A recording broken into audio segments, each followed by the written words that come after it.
Hello friends, बहुत बहुत स्वागत है आप सभी का। आज की वीडियो में हम लोग पढ़ने चल रहे हैं रैंकाइन साइकिल के बारे में, जिसमें हम लोग जानेंगे रैंकाइन साइकिल क्या होती है, साइकिल क्या होती है, कौन कौन से प्रोसेसेस होते हैं, कौन कौन से कंपोनेंट्स होते हैं। तो अगर आप रैंकाइन साइकिल के बारे में कुछ भी नहीं जानते हैं या फिर थोड़ा बहुत जानते हैं, कंफ्यूज हैं, कुछ भी इसके बारे में समझना चाहते हैं, तो रैंकाइन साइकिल की इस वीडियो को बहुत ध्यान से देखिए और वीडियो को लास्ट तक देखेंगे आप तो आपको सारी चीज़ें रैंकाइन साइकिल के बारे में एक अलग व्यू से समझ में आएगा। यानी कि आप सोच पाएंगे कि रैंकाइन साइकिल का ही यूज यहाँ पर क्यों करते हैं, रैंकाइन साइकिल किस चीज़ के लिए इस्तेमाल की जाती है। आपका वहाँ पर थोड़ा सा विजन चेंज होगा अगर आप इस वीडियो को लास्ट तक देखते हैं तो चलिए बात करते हैं रैंकाइन साइकिल की। तो देखिए, रैंकाइन साइकिल जो होती है, इसी तरीके से आपने बहुत सारे नाम सुने होंगे, जैसे कि auto cycle, diesel cycle, dual cycle, Carnot cycle और विथ आल्सो रैंकाइन साइकिल। ठीक है, इसी तरीके से हमने बहुत सारे नाम सुन कर रखे हुए हैं। तो ये सारी चीज़ें क्या होती है, साइकिल्स क्या होती है, तो देखिए यहाँ पर हम आपको पहले साइकिल समझाते हैं एक एग्जाम्पल से, छोटे से एग्जाम्पल से। जैसे कि हम लोग की डेली रूटीन होती है। डेली रूटीन मान लीजिए कि एक स्टूडेंट है, उसकी डेली रूटीन है कि हम सुबह से स्टार्ट करते हैं कि सुबह उसको उठना होता है। तो मॉर्निंग में उसको उठना होता है, ठीक है। मॉर्निंग में वो उठेगा, उठ करके वो क्या होगा, रेडी होगा, उठेगा, रेडी होगा, फ्रेश होगा, खाना पीना बनाएगा, सब कुछ करेगा, रेडी होगा। रेडी होने के बाद वो कॉलेज जाएगा। रेडी होकर के कहाँ जाएगा, कॉलेज जाएगा। कॉलेज में क्या करेगा, वो पढ़ाई करेगा, रीड करेगा, ठीक है। और उसके बाद फिर क्या करेगा, आकर के यहाँ पर थोड़ा सा रेस्ट करेगा। तो यहाँ पर हम पढ़ाई को W से रिप्रेजेंट कर देते हैं, राइट करेगा, और यहाँ पर आकर के रेस्ट करेगा। और रेस्ट करने के बाद वो क्या करेगा, रेस्ट करने के बाद जब उठेगा तो थोड़ा सा फिर से रीड एंड राइट करेगा, कुछ पढ़े और लिखेगा। और फिर से दिन वो क्या करेगा, स्लीप करेगा, सो जाएगा। और सोने के बाद फिर से सुबह उठेगा। बात क्लियर हो रही है। यानी कि ये एक क्या है, साइकिल है। किस चीज़ की साइकिल है, एक स्टूडेंट के रूटीन का साइकिल है। यानी कि हमको सुबह उठना है, उठ करके रेडी होना है, रेडी होकर के कॉलेज जाना है, कॉलेज में पढ़ाई करनी है, कॉलेज से आकर के रेस्ट करना है, रेस्ट के बाद फिर से पढ़ना है, फिर से खा पी करके सो जाना है, फिर से सुबह वही चीज़। तो ये क्या है, इसी चीज़ को हम लोग बोलते हैं साइकिल्स। तो ये किस चीज़ की साइकिल है, ये साइकिल है डेली रूटीन साइकिल। मान लीजिए कि हमने इसका नाम रख दिया DRC। क्या नाम रख दिया इसको, इसका रख दिया DR साइकिल या फिर DRC। क्या रख दिया, DR साइकिल, यानी कि डेली रूटीन साइकिल। इसके इन्वेंटर हम हो गए, ठीक है। अब ये साइकिल्स अगर हम फॉलो करेंगे तो हमको क्या मिलेगा अगर हम इस साइकिल को फॉलो करेंगे तो हमको मिलेगी सक्सेस। क्या मिलेगी, सक्सेस। अब भाई बहुत लोगों के लिए सक्सेस का फॉर्मूला अलग हो सकता है, बट ये हमने एग्जाम्पल के लिए लिखा, तो इसमें बहुत कंट्रोवर्सी की बात नहीं है कि भाई ऐसे सक्सेस मिलेगा वैसे मिलेगा। It is only a example. तो यहाँ पर सक्सेस का मान लीजिए कि हमने एक साइकिल बना दी कि भाई जो सुबह उठेगा और फिर रेडी होगा, कॉलेज जाएगा, यानी कि पढ़ाई लिखाई करेगा, और उसके बाद फिर से यहाँ पर पढ़ाई लिखाई करेगा, फिर से आकर रेस्ट करेगा, फिर पढ़ाई लिखाई करेगा, फिर से अपना खाना पीना करके स्लीप करेगा टाइम से, और फिर से उठेगा। इस रूटीन को फॉलो करेगा तो उसको सक्सेस मिलेगी। और इस जो साइकिल का नाम है वो DR साइकिल है, ठीक है। अब इसी चीज को आते हैं हम लोग रैंकाइन साइकिल के पास में। तो रैंकाइन साइकिल में क्या होता है, रैंकाइन साइकिल में जैसे हमको सक्सेस चाहिए तो हमको इस साइकिल को फॉलो करना पड़ेगा। किस साइकिल को, सक्सेस के लिए हमको फॉलो करना पड़ेगा, सक्सेस के लिए हमको फॉलो करना पड़ेगा DR साइकिल का।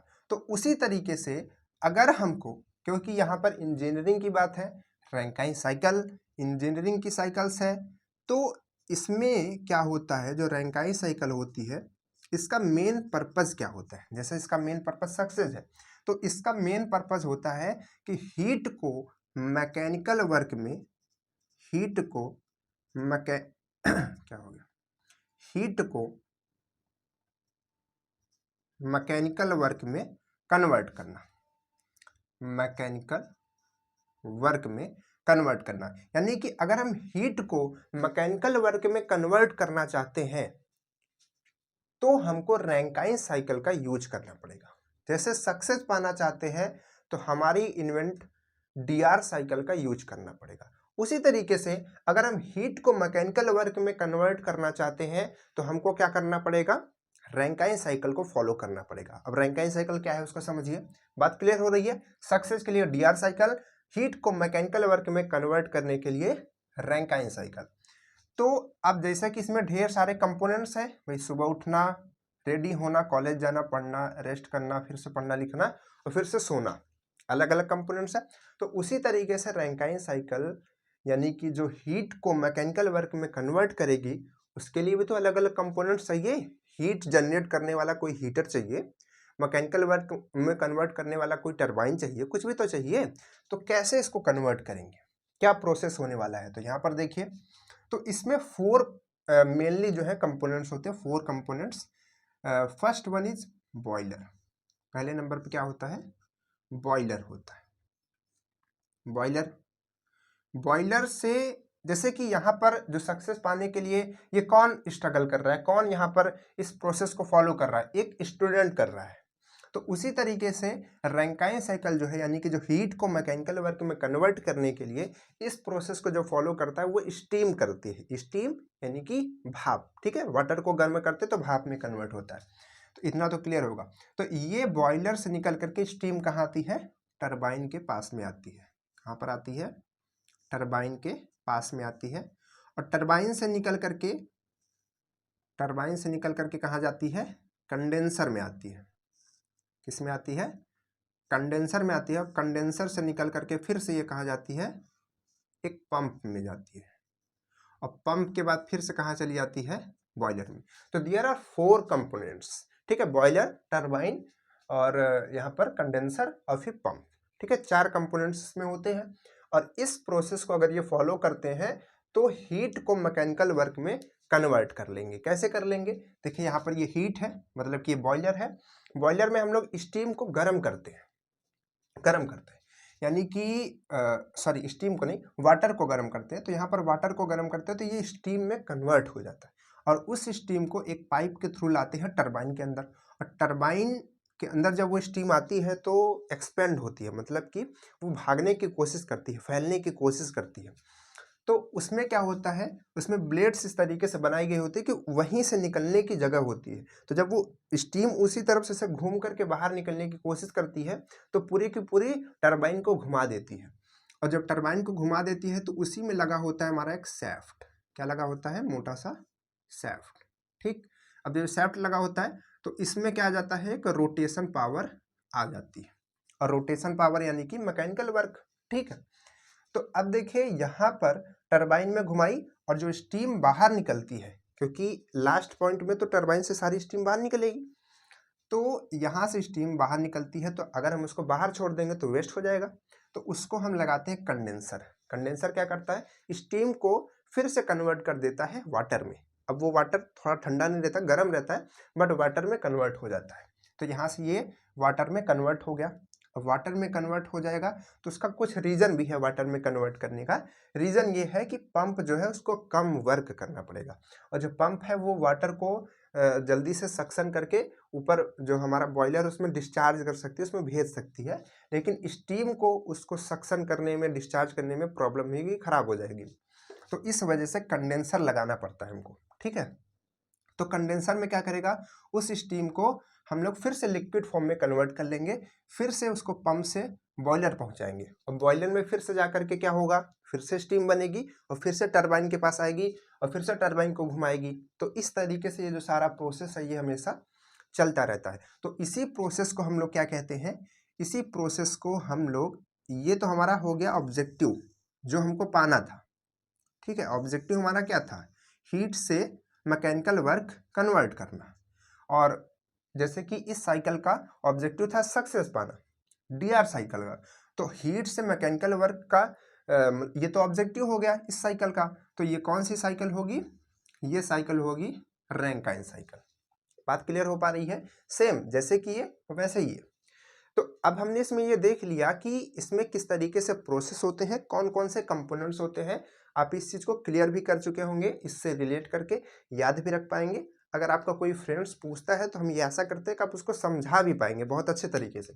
बॉयलर, टरबाइन, कंडेंसर, पंप, ठीक है, इस तरीके से घूमता रहता है। लेकिन अभी तक हमने जो इन चीज़ों को पढ़ा ये थोड़ा सा प्रैक्टिकली है। प्रैक्टिकली मीन्स जो हम सोच रहे हैं कि यार स्टीम को हीट करेंगे, मतलब कि वाटर से स्टीम बनाएंगे, टरबाइन में भेजेंगे, टरबाइन से कंडेंसर, कंडेंसर से फिर पंप में जाएगी, पंप से फिर से उसमें भेज देंगे, ऐसा ऐसा कर देंगे, काम हो जाएगा। ये हम सोच रहे हैं, एज्यूम कर रहे हैं, मान भी रहे हैं। लेकिन हम काम भी कर रहे हैं, देख भी रहे हैं, हो भी रहा है काम, बट हमको ये भी तो कैलकुलेट करना है कि जो हम इस चीज़ को कर रहे हैं क्या हमको इसमें इफ़िशियंट वर्क मिल पा रहा है, या फिर अगर मिल भी रहा है तो क्या हम इसकी इफ़िशियंसी को और भी इंक्रीज कर सकते हैं, और भी बढ़ा सकते हैं। तो उसके लिए हमको इसकी स्टडी करनी पड़ेगी, इस चीज़ को पढ़ना पड़ेगा, एक एक कंपोनेंट्स को ध्यान से समझना पड़ेगा। तो उसके लिए यहाँ पर बनाया जाता है रैंकाइन साइकिल का पीवी डायग्राम और टीएस डायग्राम। यानी कि जो रैंकाइन साइकिल को स्टडी करके उसके छोटे छोटे कंपोनेंट्स, जो हमारे ये सारे कंपोनेंट्स हैं, कितना किसमें एफिशिएंसी होती है, उन सबको रीड करके बनाया जाता है इसका पीवी और टीएस डायग्राम। तो आइए समझते हैं रैंकाइन साइकिल का पीवी और टीएस डायग्राम। तो इसको इरेज करते हैं, इसको आप याद रखेंगे, स्क्रीनशॉट भी मनो तो कर लीजिए। इसके बाद इसका बनाएंगे पीवी और टीएस डायग्राम। तो देखिए इसका पीवी डायग्राम पहले हम बनाते हैं। ये y एक्सिस, ये x एक्सिस, इस पे v होता है, याद रखिए, और यहाँ पर p होता है pressure. p means pressure, v means volume, तो प्रेशर वॉल्यूम डायग्राम होता है, ठीक है, पीवी डायग्राम। तो इसमें आप देखेंगे कि कोई भी आप रैंकाइन साइकिल का डायग्राम देखेंगे, चाहे वो पीवी देखेंगे चाहे टीएस देखेंगे, तो इसमें आप देखेंगे एक डोम बना होता है, एक इस तरीके से इसमें ग्राफ बना होता है, आप देखे होंगे इस तरीके से, ऐसा देखे होंगे। ये क्या है, यही कंफ्यूज करता है, ये किस तरीके से काम करता है, ये क्या चीज़ें हैं, इसको पहले क्लियर कर लेते हैं, फिर बाकी के डायग्राम को बनाते हैं। तो देखिए यहाँ पर जो रैंकाइन साइकिल होती है इसमें वाटर वर्किंग फ्लूइड होता है, यानी कि वर्क करने का जो काम करता है वो वाटर करता है। तो वाटर जो है बाद में स्टीम में कन्वर्ट होता है, फिर से वाटर में कन्वर्ट होता है। तो उसी के अलग अलग फेजेस को दिखाने के लिए यहाँ पर ये जो हमारा डोम है ये रिप्रेजेंट करता है। कैसे, जैसे कि डोम के इस साइड जो भी पार्ट है, जो भी एरिया है, यहाँ पर कोई भी पॉइंट होगा, उसका कुछ भी प्रेशर होगा, कुछ भी वॉल्यूम होगा, तो इस पॉइंट पर जो भी प्रेशर वॉल्यूम होगा यहाँ पर वो लिक्विड फॉर्म में होगा, ठीक है। यहाँ पर वो किस फॉर्म में होगा, लिक्विड फॉर्म में होगा। टेम्परेचर को भी कंसीडर किया जाएगा, वो टीएस डायग्राम बनाएंगे तब। तो यहाँ पर कैसा होता है, इसको हम लोग बोलते हैं लिक्विड फॉर्म या फिर लिक्विड फेज। तो यहाँ पर हम लिख भी देते हैं बल्कि लिक्विड। और इधर साइड में क्या होता है, इधर साइड में होता है वेपर, ठीक है, इधर साइड में क्या होता है, वेपर होता है। और जो आपका ये पॉइंट होता है यहाँ पर आप जो देख रहे हैं एकदम यहाँ पर लास्ट पॉइंट होता है जहाँ से ये नीचे आना स्टार्ट होता है, इसको हम लोग बोलते हैं क्रिटिकल पॉइंट। कैसा पॉइंट, क्रिटिकल पॉइंट, इसको हम लोग बोलते हैं क्रिटिकल पॉइंट। क्रिटिकल पॉइंट क्या होता है, क्रिटिकल पॉइंट पर कुछ प्रेशर होता है और कुछ टेम्परेचर होता है, इसकी वैल्यू होती है। तो इसको भी आप याद रखेंगे क्रिटिकल पॉइंट को। तो क्रिटिकल पॉइंट पर जो प्रेशर होता है वो होता है 221 बार, ये पूछा जा सकता है। और इसके बाद जो इसमें टेम्परेचर होता है वो होता है 374 डिग्री सेल्सियस। ये टेम्परेचर और प्रेशर पे जब भी वाटर को हम लोग हीट करते हैं या फिर उसमें कुछ टेम्परेचर होता है तो उसको हम लोग बोलते हैं, मतलब कि ये जो पॉइंट होता है उसको हम लोग बोलते हैं क्रिटिकल पॉइंट ऑफ वाटर या फिर क्रिटिकल पॉइंट ऑफ स्टीम, ठीक है। तो ये पॉइंट, अब इसके बाद ये जो प्रोसेस है इसी को हमको इसमें रिप्रेजेंट करना होता है, क्योंकि इधर से वाटर होता है और वाटर में जैसे ही हम बढ़ाते जाते हैं प्रेशर टेम्परेचर, ठीक है, उसका वॉल्यूम बढ़ता है या घटता है, जो भी होता है, अलग अलग कंपोनेंट्स में अलग अलग चीज़ें होती है, फिर उसमें जा करके वेपर में चेंज होता है। तो इसी फेज में तो हम दिखाएंगे, इसी से तो हम लोग देखेंगे कि लिक्विड से वेपर में कैसे कन्वर्ट हो रहा है। तो इस वजह से इस डोम को बनाना जरूरी है, ठीक है। तो अब चलिए यहाँ पर समझते हैं कि एक एक कंपोनेंट्स में क्या होता है, क्योंकि आप जब भी रैंकाइन साइकिल को डिफाइन करेंगे तो आप इसके एक एक कंपोनेंट्स के बारे में लिखेंगे, ठीक है, एक एक कंपोनेंट्स के बारे में लिखेंगे। जैसे कि फर्स्ट कंपोनेंट क्या है, बॉयलर। तो बॉयलर में क्या होता है, तो देखिए बॉयलर यहाँ से स्टार्ट करते हैं, ये फर्स्ट कंपोनेंट है, फर्स्ट कंपोनेंट, और ये सेकेंड कंपोनेंट, ये थर्ड, और ये कंपोनेंट जो है इसको हम लोग 4 कह देते हैं। तो बॉयलर में क्या होता है, बॉयलर में देखिए वाटर जाता है, वाटर गया, उसका स्टीम बन गया। तो इसमें होता क्या है कि वाटर तो हम थोड़ा सा भेजते हैं लेकिन स्टीम बहुत ज़्यादा सी बनती है। कैसे? जैसे कि हम लोग जब खाना बनाते हैं तो मान लीजिए कि आप दाल पका रहे हैं, उसमें आप वाटर डालते हैं, तो जब आप वाटर डालते हैं तो आप देखेंगे कि कुछ देर बाद उसमें सीटी बजती है और स्टीम बाहर निकलती है, फिर से कुछ देर बाद बजेगी, फिर से कुछ देर बाद। अगर वहाँ पर सीटी ना रखी जाए तो वो फाड़ करके भी निकल जाएगी। क्यों? ऐसा क्यों होता है? ऐसा इस वजह से होता है क्योंकि जितना हमने वाटर डाला है, मान लीजिए कि आधा लीटर, तो अब जब वो स्टीम में कन्वर्ट होता है, क्योंकि हम नीचे से क्या दे रहे हैं, हीट दे रहे हैं, जब वो स्टीम में कन्वर्ट होता है तो उसके लिए उतना सफिशियंट जगह नहीं होती है। क्योंकि वाटर को तो हम उसमें 1 लीटर या फिर 2 लीटर के जो हमारा कुकर होता है उसमें रख सकते हैं, लेकिन अगर हम चाहें कि उतना ही जो स्टीम है उसी 1 और 2 लीटर में रह पाए तो उतना नहीं रह पाएगी, क्योंकि उसका वॉल्यूम बढ़ जाता है, जगह उसको ज़्यादा चाहिए और हम चाह रहे हैं कि उसी कम जगह में रहे, तो वो नहीं रह पाएगी, वो फाड़ के निकल जाएगी या फिर सीटी से निकलेगी अगर सीटी लगी है तो। ठीक है, तो इस वजह से जो बॉयलर होता है वहाँ पर जो भी हमारा वाटर होता है उसका वॉल्यूम चेंज हो जाता है, वॉल्यूम जो इतना था वो इतना हो जाता है, बढ़ जाता है। ठीक है, स्टीम में कन्वर्ट हो जाता है। तो यहाँ पर हम क्या लिखेंगे? यहाँ पर हम लिखेंगे कि वॉल्यूम जो है वो इंक्रीज कर जाता है। तो वॉल्यूम की तो बात हो गई, लेकिन प्रेशर का क्या होता है? तो प्रेशर यहाँ पर कांस्टेंट होता है। प्रेशर क्या होता है? कांस्टेंट प्रेशर पर हीट का एडिशन इसको कहा जाता है। इस प्रोसेस को हम लोग कहते हैं कांस्टेंट प्रेशर पर हीट एडिशन। हीट एडिशन क्यों? क्योंकि बॉयलर में हम लोग क्या करते हैं, अपने जो हमारा वर्किंग फ्लूइड है, जो हमारा वाटर है, उसमें हम क्या करते हैं, हीट को ऐड करते हैं ना, तो इस वजह से कहते हैं कांस्टेंट प्रेशर पर हीट एडिशन किया जा रहा है, और हीट एडिशन करने की वजह से इसका वॉल्यूम जो है बढ़ जाता है हमारे वर्किंग फ्लूइड का। ठीक है, क्लियर हो गई बात। इसके बाद आता है सेकंड पार्ट, टरबाइन। तो टरबाइन में देखिए क्या होता है, तो टरबाइन में होता ये है कि यहाँ से स्टीम बन करके आती है, बहुत ही ज़्यादा प्रेशर पे होती है, बहुत ज़्यादा प्रेशर पे होगी, हाई प्रेशर पे इधर घुसेगी, और उसको हम लोग इस तरीके से बना के रखते हैं टरबाइन को, उसके निकलने की जगह यही है, और उसको निकलने के लिए इसमें ऐसे घूम घूम करके आना पड़ेगा, और जब घूम घूम करके आएगी उसके ब्लेड से होकर के नोजल के थ्रू उस पर हीट करते हैं तो वो पूरी ब्लेड्स को घुमाएगी। तो उस ब्लेड से हमारा क्या जुड़ा होता है, एक सैफ्ट जुड़ा होता है। तो हमको सैफ्ट में क्या मिलती है, एक रोटेशन पावर मिलने लगती है। ठीक है, उसका हम बाद में जनरेटर से लगा करके इलेक्ट्रिसिटी बना लेते हैं या फिर कुछ भी काम कर सकते हैं।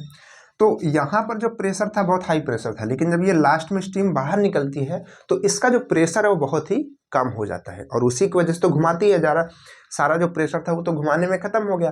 तो इस वजह से यहाँ पर जो प्रेशर है, यहाँ पर जो प्रेशर है वो क्या करता है, बहुत ज़्यादा ड्रॉप हो जाता है, प्रेशर जो है बहुत ज़्यादा कम हो जाता है।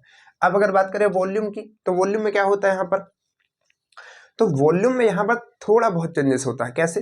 क्योंकि यहाँ पर आप देख रहे हैं कि जो यहाँ पर क्या घुसा था, स्टीम, और यहाँ पर क्या निकला, स्टीम ही। तो वॉल्यूम में चेंजेस ज़्यादा नहीं होगा, थोड़ा बहुत चेंजेस होगा, जो थोड़ी बहुत वाटर में कन्वर्ट हो गया होगा या फिर बहुत थोड़ा थोड़ा वेट हो गया होगा, इस वजह से थोड़ा बहुत जो है इसमें चेंजेस आते हैं इसके वॉल्यूम में। लेकिन बॉयलर में क्या होता है, यहाँ पे क्या घुसता है, यहाँ पे क्या घुसता है, वाटर, यहाँ पे क्या निकलता है, स्टीम। तो ये वॉल्यूम में चेंजेस करता है, इसमें चेंजेस नहीं होता, क्योंकि स्टीम ही घुसती है, ज़्यादातर स्टीम ही बाहर निकलती है, क्योंकि हमको अपनी टरबाइन के ब्लेड्स को बचाना है। क्योंकि अगर उसके ब्लेड्स में वाटर चला जाएगा तो उसमें कोरोजन हो जाएगा, जंग लग जाएगी, खराब हो जाएगा। ठीक है, बहुत महंगा जो है, सबसे महंगा पार्ट इसका हमारे पूरे प्लांट का टरबाइन ही होती है। ठीक है, स्टीम उसके बाद टरबाइन ही, स्टीम भी बहुत महंगी होती है, क्योंकि इतना यूज करके, इतने सारे कंपोनेंट्स लगा करके हम लोग उसको बनाते हैं। तो ये टरबाइन हो गई। तो अब टरबाइन में आप देख रहे हैं प्रेशर ड्रॉप होता है, ठीक है, वॉल्यूम थोड़ा बहुत कम होता है। इसके बाद ये निकलता है स्टीम, कहाँ आता है, कंडेंसर के पास में आता है। तो कंडेंसर के पास में आता है तो कहता है भाई कंडेंसर भाई साहब का क्या काम होता है, इनका काम होता है कि जो स्टीम आ रही है उसको वाटर में कन्वर्ट करना। किस में कन्वर्ट करना, वाटर में। तो यानी कि जो इतनी स्टीम आ रही थी ढेर सारी, उसको वाटर में कन्वर्ट करेंगे तो कितनी बनेगी, इतना बनेगी, थोड़ा कम हो जाएगी, है ना, थोड़ा काफ़ी कम हो जाती है। जैसे मान लीजिए कि 1 लीटर है ना, तो उसका मान लीजिए 5 लीटर बना हुआ था, 5 लीटर की स्टीम थी, हमने उसको कंप्रेस किया, मतलब कि उसको हमने ठंडा किया, तो उसमें क्या हुआ, वो वाटर में कन्वर्ट हो गई, और ठंडा करेंगे तभी वाटर में कन्वर्ट होगी। ठंडा मीन्स उसमें जो हीट थी उसको हमने निकाला, तो इसको हम लोग कहते हैं हीट रिजेक्शन। क्या कहते हैं, हीट रिजेक्शन। कंडेंसर में क्या होता है, हीट रिजेक्शन होता है। जैसे बॉयलर में हीट एडिशन होता है, इसमें हीट रिजेक्शन होता है। तो ये हीट रिजेक्शन होता है, तो बॉयलर का जस्ट उल्टा काम करती है। ये क्या करती है, स्टीम को वाटर में कन्वर्ट कर देती है, मीन्स वॉल्यूम को जो है, वॉल्यूम को क्या कर देती है, कम कर देती है। बात क्लियर हो जाए। वॉल्यूम को कम कैसे कर रही है, वॉल्यूम को ये कम कर देती है स्टीम को वाटर में कन्वर्ट करके। इसके बाद अब बात करें प्रेशर की, तो इसमें प्रेशर क्या होता है, प्रेशर कांस्टेंट होता है, क्योंकि प्रेशर में से ज़्यादा डिफरेंस नहीं आता, क्योंकि यहाँ पर जो स्टीम आती है उसमें प्रेशर लगभग खत्म हो चुका होता है, और यहाँ पर भी जो बचती है वो तो वाटर ही है, तो उसमें ज़्यादा प्रेशर होता नहीं है, क्योंकि कोई पंप तो लगी नहीं है, तो यहाँ पर प्रेशर कांस्टेंट होता है। इसके बाद आता है पंप के पास में पानी। जैसे कि पंप क्या करता है, देखिए पंप कहीं भी लगी, किसी भी प्रोसेस में आप कहीं भी देखेंगे, यही थर्मोडायनेमिक्स में नहीं, कहीं भी आप अगर पंप देखेंगे तो उसमें आप जान जाइए कि वो प्रेशर को इंक्रीज करेगी, प्रेशर को इंक्रीज करेगी। और आप कहीं भी टरबाइन देख रहे हैं तो आप ये जान लीजिए प्रेशर को वो डिक्रीज करेगी, ठीक है। तो इसमें क्या होगा कि ये जो है, जैसे कि मान लीजिए कि हमारा घर है, ठीक है, हमारा रूम है, तो इसमें हम पानी भरते, खूब ढेर सारा पानी भरते, या फिर मान लीजिए पानी भर गया, तो पानी भर गया, तो अब ऐसा तो है नहीं कि पानी अपने से चढ़ करके छत पे जा सकता है। मान लीजिए हमको छत पे पानी का काम है, तो ऐसा नहीं चढ़ के जा सकता है, या फिर तालाब में भरा हुआ है तो अगर हमको अपने छत पे चढ़ाना तो जा सकता है, नहीं जा सकता।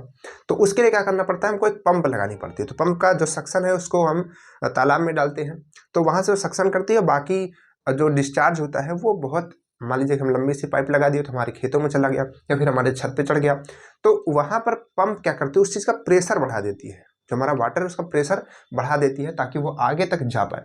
तो पंप हमेशा क्या करेगा, प्रेशर को इंक्रीज करेगा। तो यहाँ पर क्या आएगा, प्रेशर को इंक्रीज किया जाता है, प्रेशर को क्या किया जाता है, इंक्रीज किया जाता है। बात करें वॉल्यूम की, वॉल्यूम का क्या होगा, तो वॉल्यूम यहाँ पर डिक्रीज नहीं होगा, यहाँ पर वॉल्यूम जो होता है कांस्टेंट होता है। कैसे, थोड़ा बहुत चेंजेस आने की अलग बात है, बट कांस्टेंट होता है, ठीक। कैसे देखिए, क्योंकि पंप जो है वाटर को खींच रही है, और वाटर को ऐसा तो है नहीं कि भाई वाटर को खींच करके इधर वाटर ही निकाल रही है, तो वॉल्यूम तो सेम होगा, क्योंकि ऐसा तो है नहीं कि वाटर को दबा सकते हैं, इनकम्प्रेसिबल होता है, वाटर कभी दबता नहीं है, ठीक है। आप कितनी भी कोशिश करें कोई दबेगा नहीं, ठीक है। आप किसी भी चीज़ में भर करके दबाने की कोशिश कीजिए, उसको फाड़ के बाहर निकल जाएगा, लेकिन दबेगा नहीं, ठीक है। तो इस तरीके से यहाँ पे वॉल्यूम में चेंजेस नहीं होते। तो ये सारा प्रोसेस इस तरीके से चलता है। आई होप आपको क्लियर हो गया होगा। अब ये समझिए कि पीवी डायग्राम में इस चीज़ को कैसे बनाएं, क्योंकि ये तो हम थ्योरेटिकली समझ रहे हैं, थ्योरेटिकल मीन्स अपने हिसाब से समझ रहे हैं, अपने काम को समझ रहे हैं, जान रहे हैं कि ऐसा होता है, ठीक है, समझ में आ रहा है। लेकिन जब ये चीज़ यहाँ पर आती है फिर कन्फ्यूजन होने लगता है बच्चों को।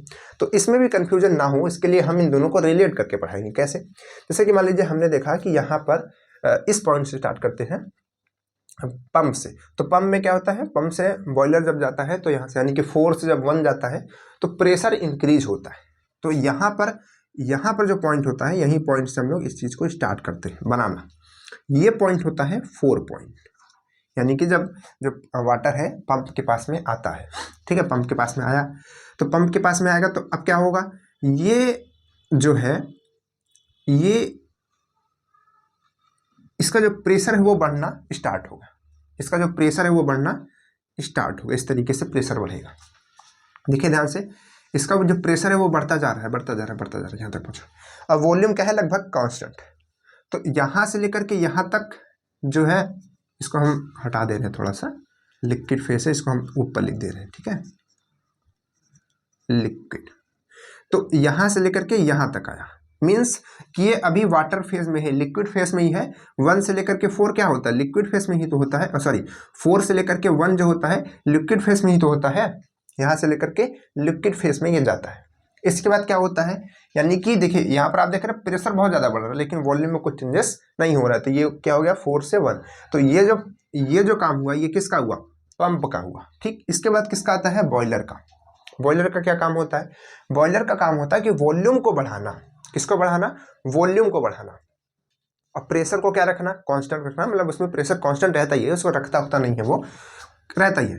तो यहाँ पर क्या होगा, यहाँ पर ठीक है, ये जो प्रेशर है वो लगभग कांस्टेंट रहेगा, और ये जो वॉल्यूम है, वॉल्यूम यहाँ पर इतना था, ठीक है, यहाँ तक था, इतनी जो वैल्यू होगी कम होगी, लेकिन यहाँ से लेकर के यहाँ तक वैल्यू अगर इसको आप यहाँ पर लाएंगे तो ये इतनी वैल्यू होगी, तो ये वैल्यू ज़्यादा होगी ना, ये वैल्यू कम होगी, क्योंकि कैसे काउंटिंग चलती है, एक्स एक्सिस पे 1 2 3 4 5 6। तो मान लीजिए कि यहाँ पर 10 होगा तो यहाँ पर कुछ ना कुछ कम होगा ना, यहाँ पर 3 होगा, तो ये वैल्यू ज़्यादा होगी ना, 10 लीटर, एक समझाने के लिए 10 होगा ना, तो यहाँ पर ज़्यादा होगी, यानी कि वॉल्यूम जो 3 था वो 10 हो चुका है ना, समझाने के लिए।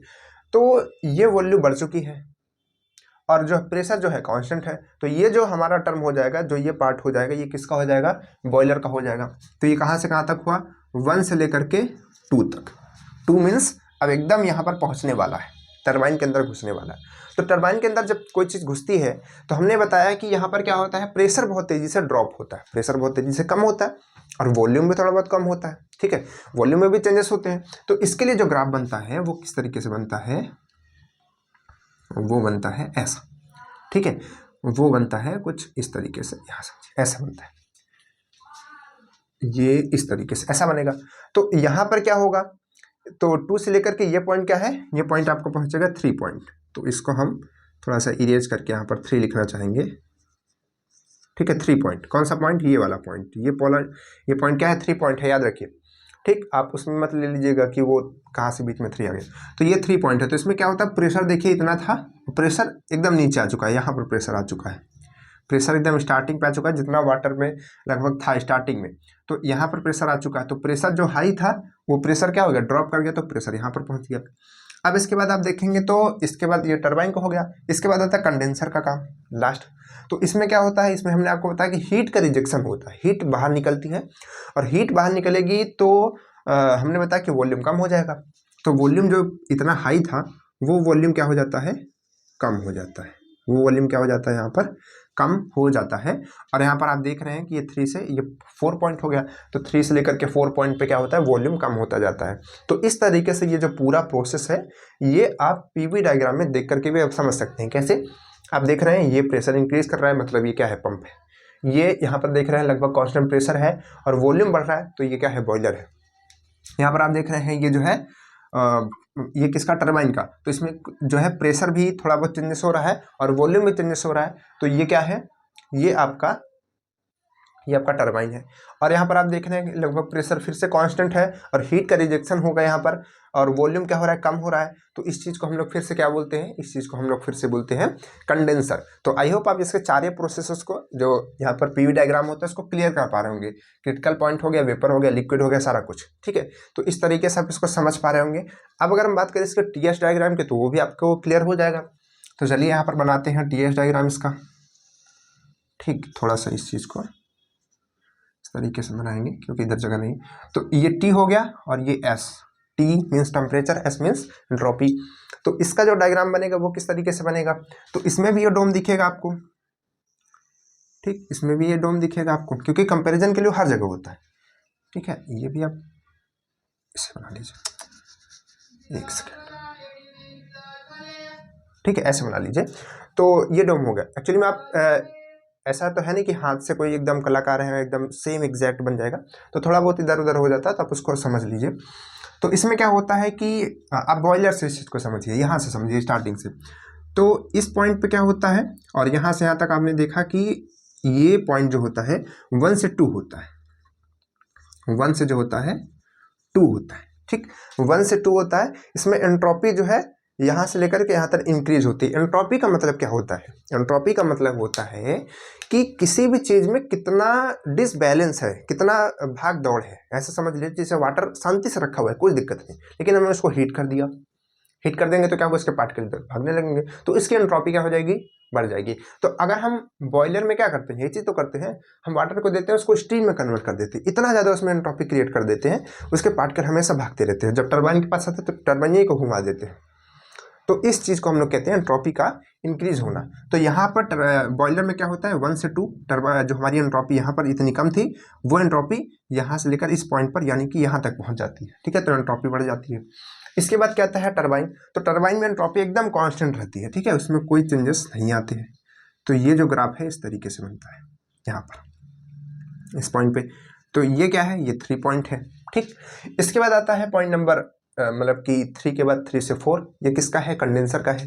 अभी हम यहाँ पर लिख भी देते हैं, तो ये कंडेंसर का है।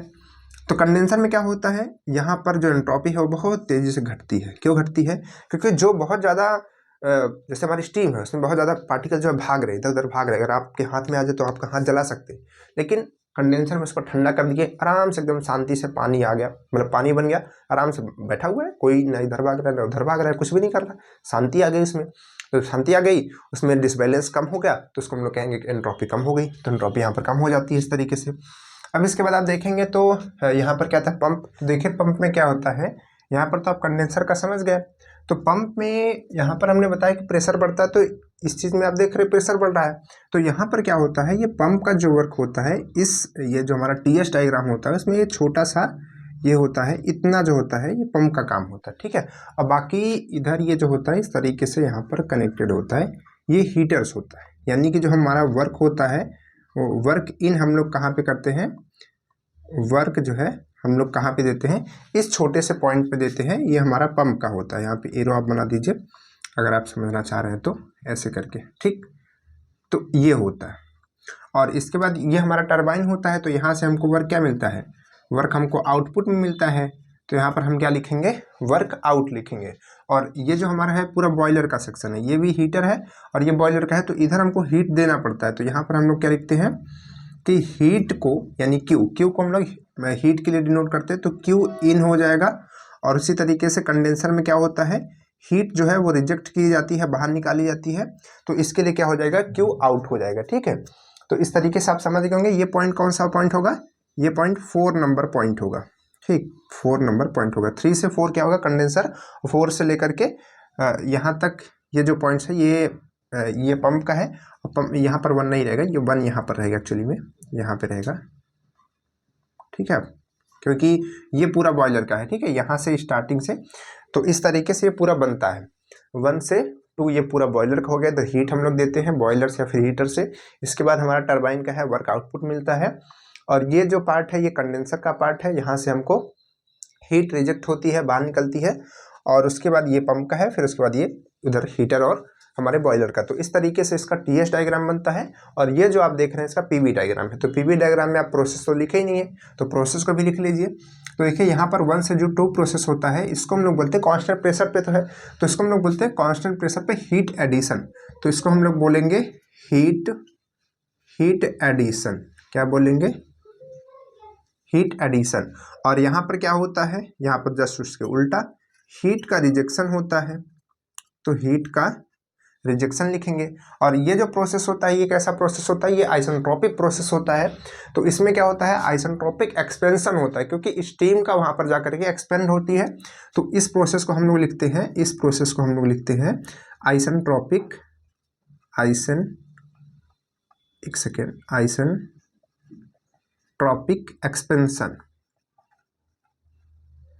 एक्सपेंशन। ये इधर चला जा रहा है, इसको थोड़ा सा यहाँ लिख देते हैं ना, आइसेंट्रोपिक एक्सपेंशन, ठीक है। थोड़ा जगह कम होती है ना इस वजह से, ये पेपर दूसरी चीज़ है, ठीक। तो आइसेंट्रोपिक एक्सपेंशन होता है। और जो ये प्रोसेस होता है यहाँ पर हम लोग क्या करते हैं, उस जो हमारा वर्किंग फ्लूइड है उसको कंप्रेस किया जाता है। तो यहाँ पर हम लोग पंप को बोलते हैं आइसेंट्रोपिक एक्सपेंशन। तो सॉरी, एक्सपेंशन तो ये कंप्रेस किया जाता है, कंप्रेशन बोलते हैं। तो यहाँ पर क्या होता है, आइसेंट्रोपिक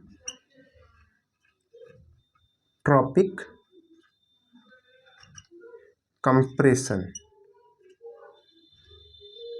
ठीक है। आप इसको लिख लीजिएगा थोड़ा अच्छे से, क्योंकि यहाँ पर जगह कम है ना।